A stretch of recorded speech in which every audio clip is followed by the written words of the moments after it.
ভাই, মৃত্যুর যন্ত্রণাটা কতটুকু কঠিন আপনি কি জানেন? মৃত্যুর যন্ত্রণাটা কতটুকু কঠিন আপনি কি অনুভব করতে পারছেন? মৃত্যুর যন্ত্রণা কতটুকু কঠিন হতে পারে আপনি একটু চিন্তা করে দেখেন। মালাকুল মাউতকে যখন আদেশ করা হবে, আল্লাহ পাক রব্বুল আলামিন বলবে, হে মালাকুল মাউত, তুমি জান্নাত এবং জাহান্নামের মাঝখানে গিয়ে তুমি নিজেই তোমার নিজের জান কবজ করো, তুমি নিজেও মৃত্যুবরণ করো।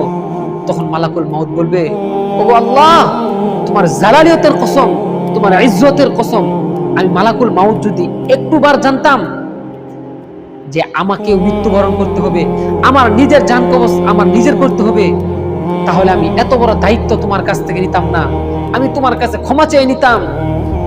মালাকুল মাউত যখন তার নিজের জান কবজ সে নিজেই করবে, তখন এমন এক বিকট আওয়াজ করবে, আওয়াজ করে তিনি জমিনের মধ্যে পড়ে যাবে।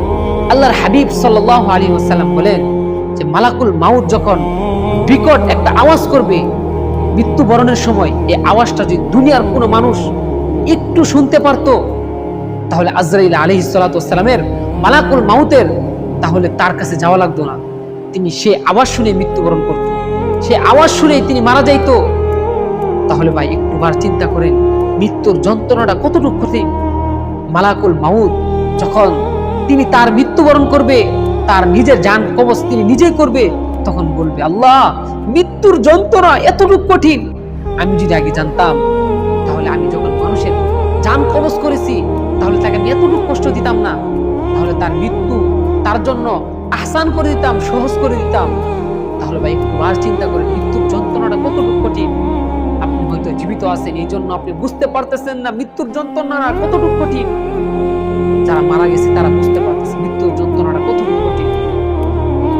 যেখানে আজরাইল আলাইহিস সালাতু ওয়াস সালাম বিকট আওয়াজ করে মৃত্যুবরণ করবে, যেখানে আজরাইল আলাইহিস সালাতু ওয়াস সালাম বলতেছে, আল্লাহ, মৃত্যুর যন্ত্রণা এতটুকু কঠিন, আমি যদি আগে জানতাম, তাহলে আমি মানুষের মৃত্যুকে সহজ করে দিতাম। তাহলে একটুবার চিন্তা করেন মৃত্যুর যন্ত্রণা কতটুকু কঠিন হতে পারে।